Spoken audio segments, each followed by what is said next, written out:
Empty. Again.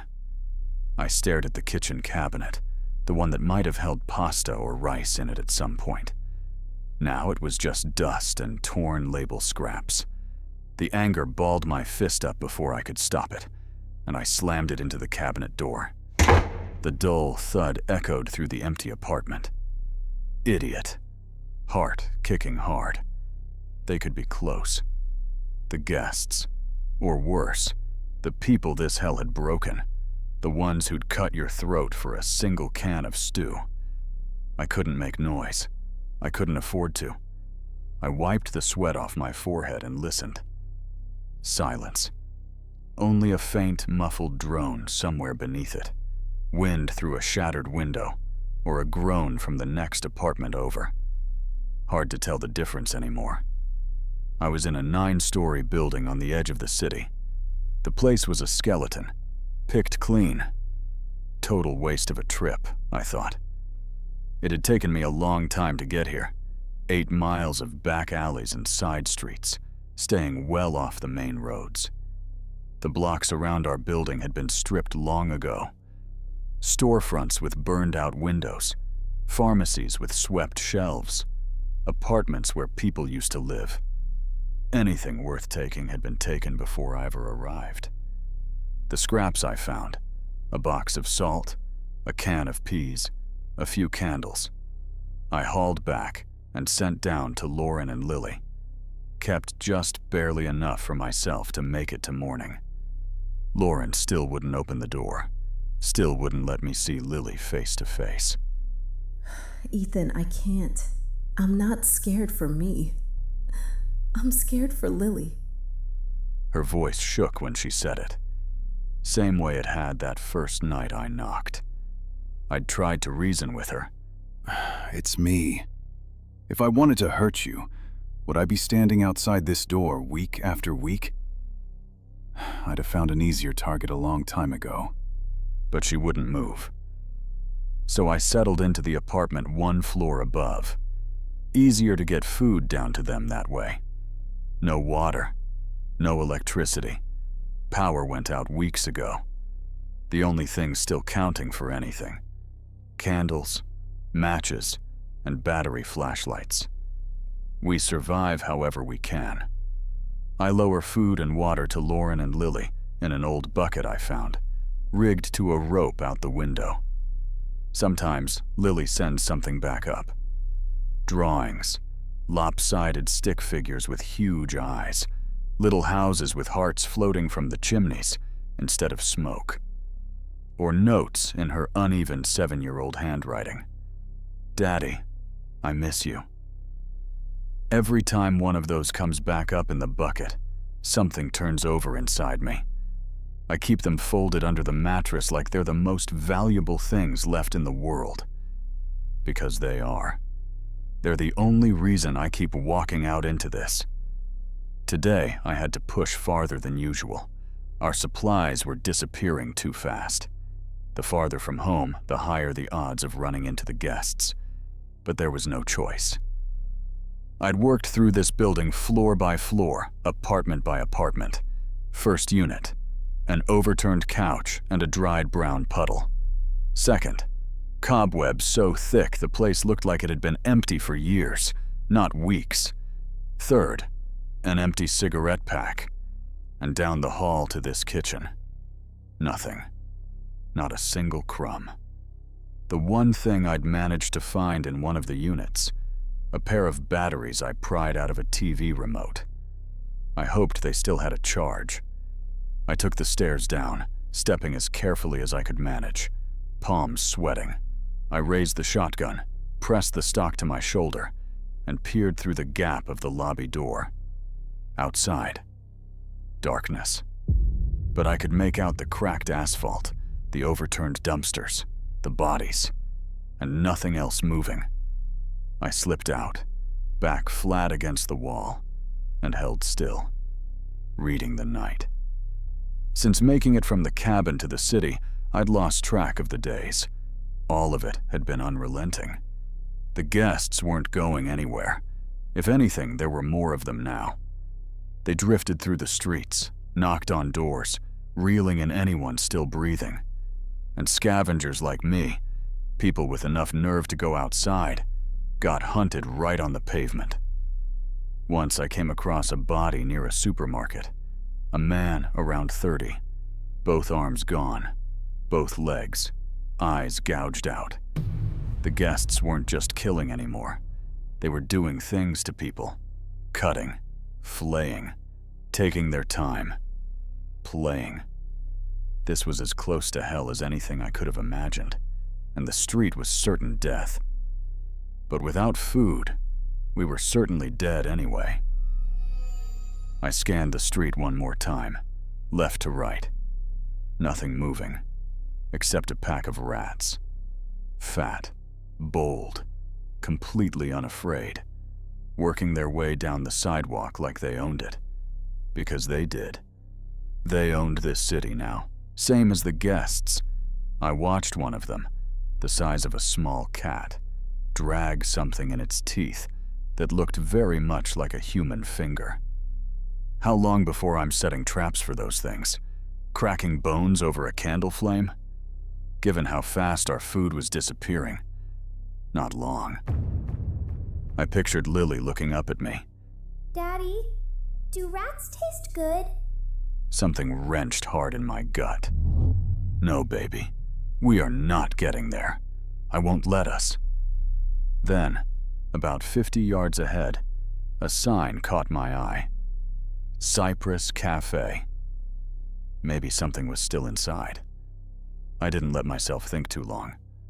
I moved in short bursts, across the street in stages, behind a rusted dumpster, then a wrecked car with the windshield caved in. Hands shaking, the shotgun snagging on my backpack strap. But the adrenaline kept me going. I reached the cafe door and pressed my ear against it. Nothing. I pushed, and it opened with a quiet, treacherous creak. I went completely still and listened. Inside. Dark. The windows had been boarded over. Rough boards, hastily nailed. Someone had been here after everything started. They'd hidden here until they couldn't anymore. The main room had tables still draped in yellowed tablecloths, hanging like burial shrouds. The bar counter was stripped bare. No bottles, no glasses. Just a thick skin of dust with footprints pressed into it. Whose? Human or guest? Watch yourself. I moved to the kitchen. Broken dishes crunched underfoot along with scraps of foil and what might have been bones. My finger rested on the trigger, trembling. I clicked the flashlight on. The pale beam found a sink black with mold, a stove, rows of empty shelves. Nobody. Just a cobweb in the corner, swaying like a ghost. I exhaled slowly, lowered the gun, and started working through the cabinets. Predictably, completely empty.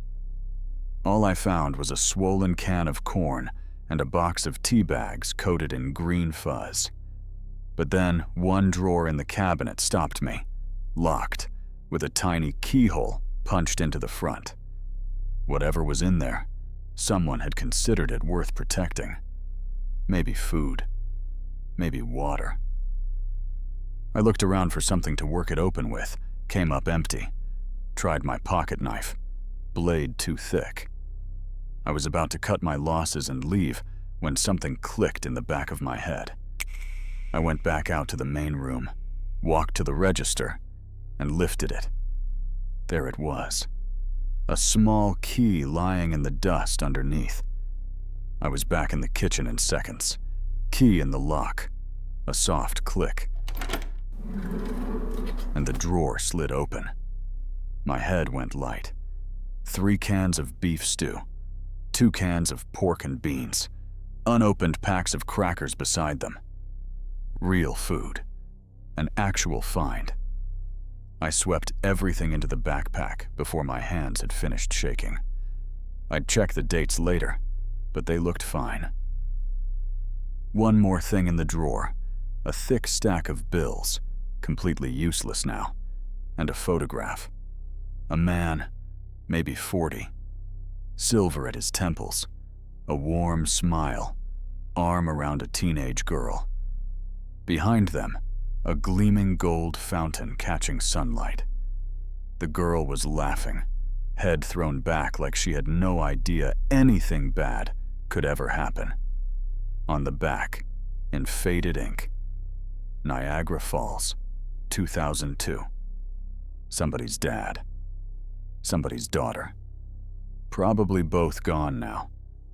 But whoever had locked those supplies in that drawer, thank you. I meant it more than I could say. No water. That hurt. But according to my watch, the hands were crawling toward 3 in the morning. I needed to move. The sun had been getting worse lately, hot enough to feel even at night. And if dawn caught me out in the open, it was over. I eased back outside with the gun up. Clear. No shadows, no sounds. I turned into the nearest alley. Then, far ahead, a figure. Human or guest, impossible to tell. I ducked into a doorway, held my breath, waited several minutes before looking out. Gone. Over the past month, I'd learned to move through back streets like something that didn't exist. Step soft, hug the walls, let the dark absorb you. I moved that way now, making no sound, and things were going okay. Then I crossed through an old playground, rusted swing set, broken chain hanging, and saw them. Multiple figures, all at once. I dropped behind the bushes, heart slamming. They were coming closer. 1 against 5. No shot here. But as they got nearer, I could see these weren't guests. They were wearing suits. Silver, reflective, full body, the kind you'd put on to block radiation, or to survive a sun that had decided to cook everything alive. Military? Government? I started to rise. Then I saw what they were pulling behind them. 2 people. No suits. Wrists bound. A young man, unconscious, blood matting his hair. And a young woman, crying, a rag shoved in her mouth. The group moved with purpose, not drifting, deliberate, taking them somewhere. Too many questions. Not enough time. They were almost on me. I burst out of the bushes, sprinted across the playground, and hit the main boulevard. 5 minutes from home. But boulevards were their ground. I saw them the moment I came around the corner. A dozen, at least. Some close, some farther back. And every single one of them swung their heads toward me at the exact same moment, peeled back their lips, and those teeth, those blindingly white teeth, caught the moonlight like something out of a nightmare. And they ran. I ran harder. The backpack pounded against my spine, boots skidding on asphalt covered in broken glass and garbage. A bald man in sweatpants closed the gap first, fingers locking onto my backpack strap. I spun and drove the rifle stock into his face. Something cracked. He screamed and hit the ground. A teenager in skinny jeans took his place, gaining fast, screaming curses. His eyes burned red. Behind him, a woman in a torn dress, laughing, heels clicking a rhythm on the pavement. And next to her, a woman carrying a toddler, the baby staring without blinking while she clawed at the air trying to reach me. My lungs were on fire, sweat blinding me. I cut between abandoned cars, vaulted over bodies and piles of debris. The teenager was breathing down my neck. His fingers grazed my sleeve. I threw an elbow back. He yelped, went down, rolled across the asphalt. I didn't slow down. Every breath stabbed at my side, and their howling and laughter and drumming footsteps stayed right behind me. There The building. I pushed the last of what I had, swung around the corner, hit the entrance, grabbed the rope I'd left tied there, and hauled myself up hand over hand, muscles screaming. I caught the edge of the lobby overhang, swung a leg over, and something grabbed my foot. I looked down. A gaunt man in rags had his teeth sunk into the leather of my boot, his other hand crawling upward, nails packed with dirt.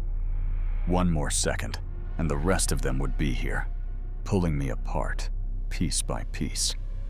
I wrenched my leg with everything I had left, kicked him dead in the face. Blood sprayed. The boot stayed in his teeth. I dragged myself over the overhang, yanked the rope up after me, and tumbled through the lobby window. Darkness. God. I made it. The heavy bar I'd bolted across the lobby door in the first days only opened from inside. They couldn't follow. They'd move on to easier targets. For now. So, I was alive. One shell left in the gun. The run was worth it.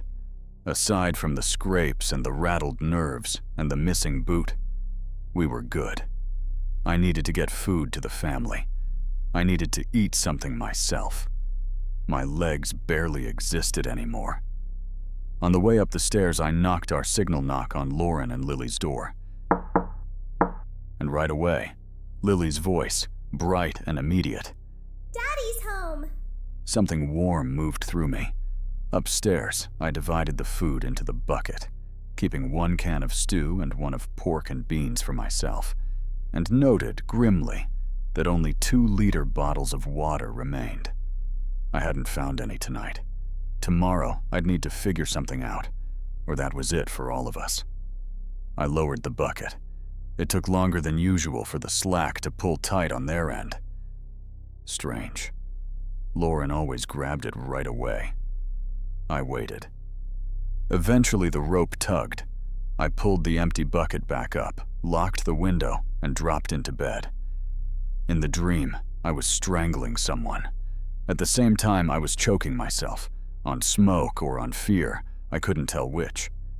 I came awake in a fog, not sure where I was. Sweat running down my face, unbearable heat. I sat up and took in the room. Faded wallpaper, a writing desk with a crystal vase, a couch that smelled like mold. Right. I'd moved in here a month ago. I hadn't known the previous tenant. There'd been an old man, gray-faced, long beard, lying on the kitchen floor when I'd first forced the door. The smell hit me hard enough to double me over. I'd had to drop him out the window. Same thing with other units I'd opened in those first days. Bodies everywhere. In the hallways. In the rooms. In this building now, besides me, Lauren, and Lily. 2 others. Victor in apartment 13. A sullen man. I'd known him vaguely from before. He drank, didn't make noise about it. Used to have a wife and a daughter. Now alone. When I'd offered to pool supplies and help each other, he told me exactly where I could take that idea. And the woman in apartment 20 never came out. Her voice through the door was thin, unsteady. I have everything I need. Thank you. I'd checked in every few days. Same answer every time. But the last several days, nothing. No response to knocking. And from under her door, spreading slowly into the hallway, a sweetish, stomach-turning smell. I knew what that meant. I needed to check her unit. She'd said she had supplies, maybe water too. I know how that sounds. But this is how it works now. Either you or the alternative. Before going down there, though, I decided to try the radio. I dug the batteries out of my jacket pocket, the ones I'd pried out of that TV remote, loaded them into the old transistor radio I'd found in the apartment closet, and clicked it on. Crackle. Fragments of static and noise. Same as always. People had been off the air for a long time, but I tried every single day. It was the last thread connecting me to the idea that something might still exist out there. I worked the dial for a while. Nothing. I switched it off, set it on the shelf, picked up the screwdriver, and headed downstairs. I knocked on apartment 20's door, just for form, knowing no one would answer. The smell said everything. I looked at the lock. Already broken. Someone had gotten here before me. I pulled the handle. The door swung open with a long, grating creak. Dark inside. The smell punched me, and I pulled my shirt up over my nose, clicked the flashlight on. The beam swept across an overturned chair, scattered papers, shards of a broken mug, and then I found her. She was hanging in the center of the living room, the rope tight around her neck, skin gone gray, eyes open, staring at nothing. She hadn't waited for the guests or for the sun. She'd made her own choice. Something like grief moved through me, and I pushed it back down. No time. I kept moving. Kitchen. Every cabinet and drawer. Empty. No water, no food, no medicine. Just crumbs, foil scraps, and a hardened lump of mold. Someone had already swept this place clean. I knew who. Victor. Had to be. His own supplies were running low if he'd been willing to take that risk. Maybe he'd be willing to deal. I went to apartment 13 and knocked. Footsteps behind the door. No answer. I kept my voice calm. Steady. No threat. Victor, I know you were in 20. Lock's broken. The whole place is cleaned out. And look, no judgment. First come, first served. That's just how it is. But Lauren and Lily are almost out of water down here, and I'm asking you for Lily. Please. I know you had a daughter. A weight shifted behind the door. I kept going. Next time I go out, whatever I find, I'll split with you straight down the middle. Or we trade right now. I've got food. A full can of stew, pork and beans. What do you say, Victor? Silence stretched out. Then his voice, low and flat as a slammed door. Go to hell. I stood there for a second, not quite believing it. Excuse me? You heard me. Go to hell. I'm not sharing with anyone. I barely have enough for myself. Get away from my door. Shuffling footsteps, moving away from the other side. I stood in that hallway with my jaw tight and my knuckles white, drove my fist against his door once, and gave it the finger. Then I started back up the stairs, tools rattling in my pockets, legs shaking with anger. How dare he? Lauren and Lily down there, and he just spits on it. But you can't force a person. I'd have to find water on my own. I waited for the sun to drop below the horizon, then went down to Lauren and Lily's door and knocked the signal. Went back up and took the 2 last bottles of water, the emergency supply, out of the cabinet. My throat was so dry my tongue was sticking to the roof of my mouth. I stared at those 2 bottles. No. 2 small sips. The rest went into the bucket. I lowered it down the rope, waited for the tug that said they'd taken it, then raised the empty bucket back up. Inside was one of Lily's drawings. Something moved in my chest, and then I unfolded the paper and felt that warmth drain away completely. She'd drawn herself and Lauren, 2 stick figures, both with sad, downward mouths and round, oversized eyes. At the bottom, in her careful, shaky handwriting, "Mommy feels sick." Lauren was sick, or starving, or both. Either way, it was getting worse. I went to the window and eased the curtain aside. The guests were still out there, 30, maybe more, moving mechanically, like mannequins running on bad current, drifting to doorways, knocking, waiting, moving on. A few had been hanging around our entrance since the chase earlier, like they could sense me. One stood directly below my window. Too many. Going out tonight was a death sentence. Even with the gun, one shell. They'd rip me apart in seconds. But we were out of water. What do I do? Sit here and watch us all die of thirst? Panic climbed up my throat, and my hands started shaking the way they had the first time I ever saw a guest. I turned the radio on to give my brain something to hold on to. The speaker hissed its usual static. I worked the dial slowly, half listening, half watching the street. The guests drifted. One knocked on a neighboring door, waited, walked on. Far down the block, shapes moving. The silver-suited figures, the same ones from the last run. More of them this time. Maybe 15. Hauling bags, dropping them in a pile in the street. Too far to make out what was inside. Then the radio snapped to life.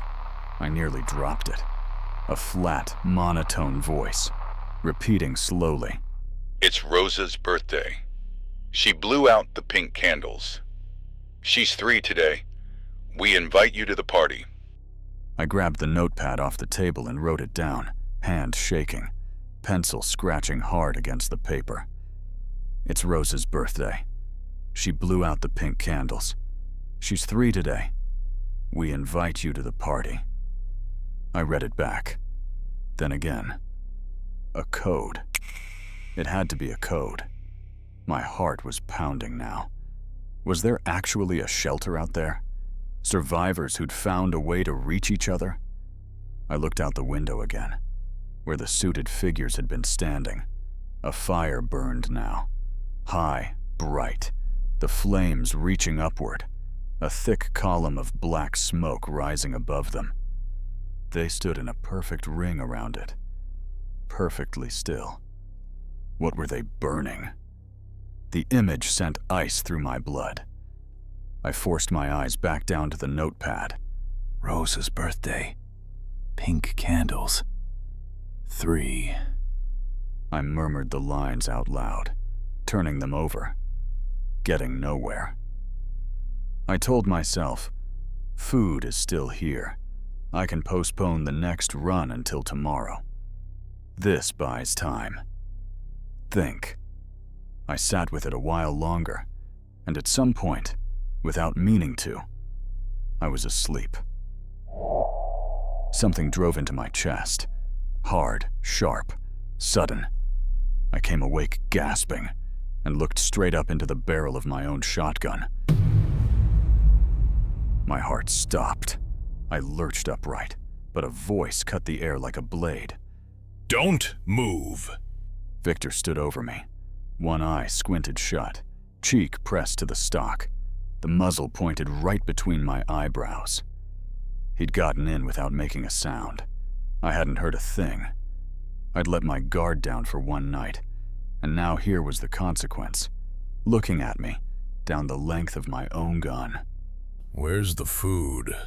He said, low and flat.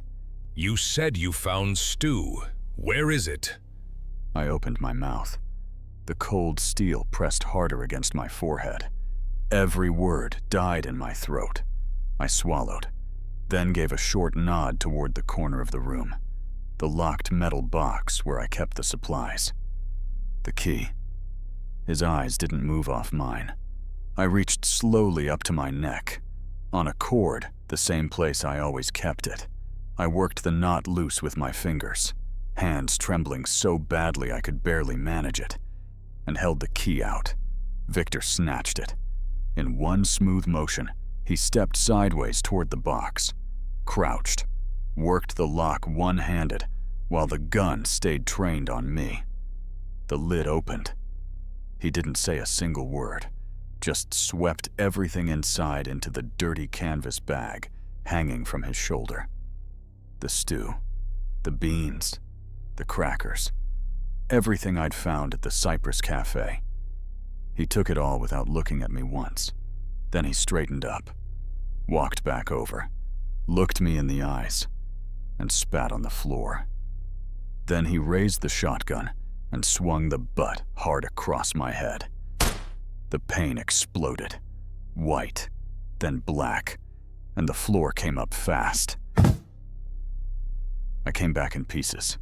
First the heat, then the pounding, deep, relentless, like something trying to crack my skull open from inside. The world tilted and wobbled when I tried to focus. I pressed my palm flat against the floor and just breathed. Waited for the spinning to slow. When it finally did, I sat up and took stock. No food, no water, no gun. Victor had taken it all. The rage moved through me like a wave, hot, then cold, then gone. Because underneath it was something much worse. A clarity that landed like a stone in still water. We can't stay here anymore.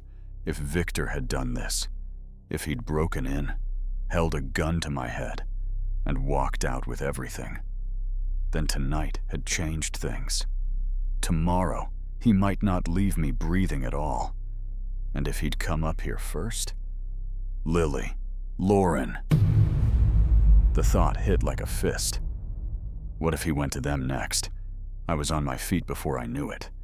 Through the door, down the stairs, stumbling on the landing, catching the wall. The hallway tilted. My head was still screaming.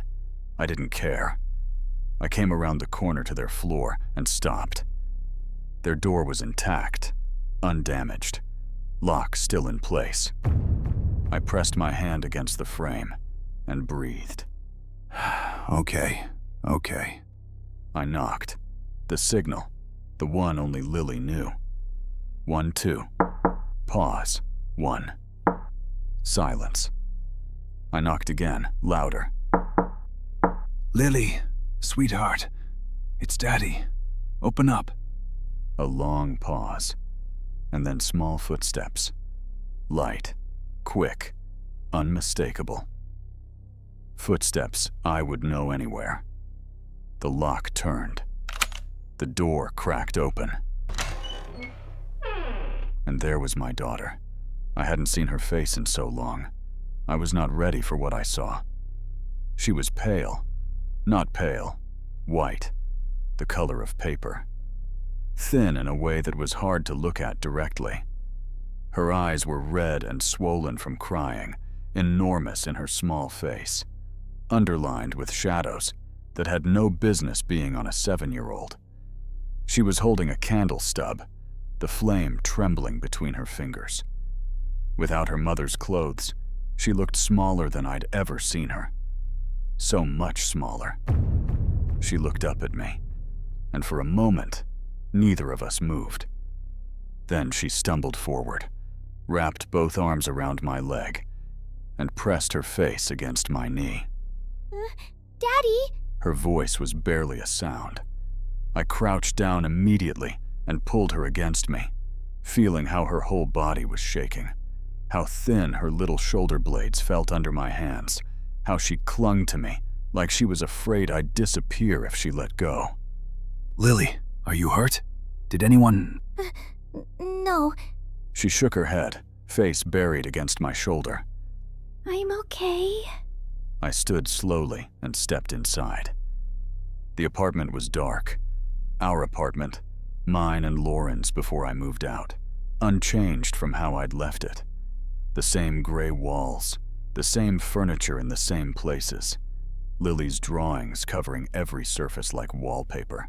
Little houses, stick figures, hearts, all of them mine. The ones she'd sent up in the bucket, and dozens more I'd never seen. The smell was what told me. Sweet. Wrong. Spreading slowly through the still air. I already knew what I'd find. I'd known it from the moment the rope had taken too long, from the moment Lauren hadn't grabbed the bucket right away. From Lily's drawing. Mommy feels sick. She was on the couch in the living room. Still. Gray. Cold in the way that meant she'd been there a while. I didn't have to touch her to know. I didn't. I just stood there in the doorway and looked at her. At the woman I had once loved more than I could explain, who had kept our daughter alive and safe in a locked apartment with no power and no running water, while I roamed the streets trying to find enough food to feed us all, who had been too afraid to let me in, and too stubborn to ask for help, and too good to deserve any of this. Lauren. Something broke open quietly somewhere behind my ribs. I breathed through it, pressed my eyes shut for 3 seconds. Then I breathed again. Lily had come to stand beside me. Her small hand found mine and held it. Mama won't wake up, She whispered. I know, baby. I didn't have the words for the rest of it. Not tonight. Not now. She was 7 years old, and she'd been alone in here with this for God knows how long, and she was still standing, and that was more than I deserved. I crouched down and looked her in the eyes. Lily, we're going to leave here tonight, okay? You and me. She looked at me for a moment with those enormous red-rimmed eyes. What about Mama? What about Mama? Mama needs to rest a little longer, I said carefully. She'll be okay here. She'll catch up with us. Lily looked at me for a long moment, long enough that I wasn't sure she believed me, and then she nodded. Okay. I searched the apartment quickly. Half a pack of crackers, an almost empty water bottle, 2 cans of food in the back of the kitchen cabinet that Victor either hadn't known about or hadn't bothered with. I took it all. Then I took Lily's hand, and we went back upstairs. In my apartment, I set Lily on the edge of the bed and grabbed the notepad off the table. The code, the radio message. I hadn't solved it yet, and right now, it might be the most important thing in the world. It's Rosa's birthday. She blew out the pink candles. She's 3 today. We invite you to the party. I stared at it, murmuring the lines under my breath. Rosa, candles. 3. Rosa, 3. Lily sat on the bed and swung her feet slowly back and forth. She watched me pace. After a while, she said in a small voice, There's a Rosa Street, Daddy. Me and Mommy walked down it once. I stopped moving. Rosa Street. Of course. I grabbed the notepad. Rosa Street. And the pink building. Everyone in the city knew it. The tall, narrow, cotton candy pink high-rise on Rosa Street that people had always called the Candle. You could see it from miles away. And 3, 3rd floor, 3rd entrance. We'd figure out the rest when we got there. I almost shouted. Instead, I pulled Lily into a hug so sudden she gasped, and she sat there patiently, while I held on for a moment longer than necessary.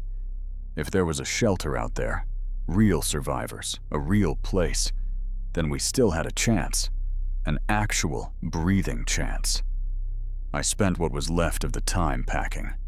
Kitchen knives, hydrogen peroxide, a strip of Tylenol I'd been hoarding, a few changes of clothes stuffed into the bag. I moved fast, trying not to think about what we were leaving behind. When the sky outside finally went dark enough, I knelt in front of Lily, put my hands on her small shoulders, and looked her in the eyes. Okay, sweetheart. Tonight, you and me, we're going on an adventure. She looked back at me, serious and still. The kind for brave people, I said. And you are the bravest kid I know, right? She nodded. Good. 2 rules. We stay very quiet. And you don't let go of my hand. Not for anything. Say it back to me.